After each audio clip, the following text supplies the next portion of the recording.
This is Diana George with By George HR Solutions. I am back, and so I have some tips for you today. And so this is for all individuals looking for a job. And so these are tips for the individual looking for a job. It's for job seekers. And so when you're looking for a job, you want to call back. And so what are some of the things that you should really be aware of to get that call back? So here we go.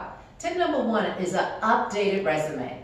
When you're applying for a job, please make sure that you have everything that's current on there itself in terms of information. You want to make sure that you have your most recent job on there itself, and then you go backwards from there. And so don't leave out any gaps. So a current updated resume is crucial. Number two, you want to have a current telephone number. Current telephone number, and a telephone number that is working itself. Very, very key, because you can't get a call back if you have a phone listed that's not working or in service. Number three, an activated voicemail. So sometimes you get a phone, and if you don't use it that often, if you don't get messages, you may not have a voicemail set up, but it's really critical, because if you don't have a voicemail set up, guess what? That person calling you for the job can't leave a message. And so you want to make sure that you make it easy for them to be able to get back in touch with you. Number four, a voicemail that is not full. Okay, clean your voicemails out. If you're looking for a job and you're expecting a call back, make sure that your voicemail is not full so that people can leave you the appropriate message.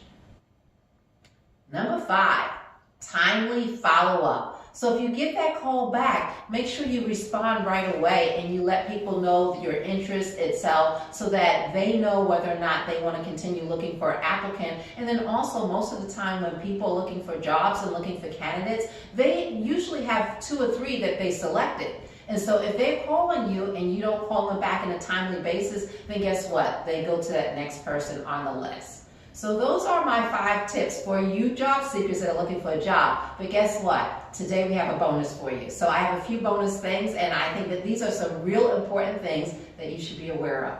So number one here on the bonus is you should communicate any changes that may come up. And sometimes you'll start a job search, and maybe you've already decided to take a job with somebody else, or maybe you've decided that now's not the right time, and things do come up. Make sure that you communicate that to the individual, especially if those things have happened after the initial job interview.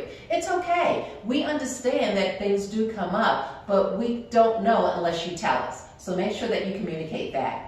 And then our next bonus is, remember, industries are very, very small and people talk. And so during the interview process, you want to make sure that you're professional, you follow all the etiquette that's there, because at the end of the day, if you're in an industry that's really small, people do talk, and so word does get around. Your name will continue to come up if you're looking for a job in that industry. So those are my points for today. Once again, excited to be here and share things with you. And so if you have something, a question, and you want to know an answer to, send it to solutions@bygeorgehr.com. And then also, if you want to go to our website, it's bygeorgehr.com. So once again, I'm excited to be here, share these tips with you, and I'll see you the next time.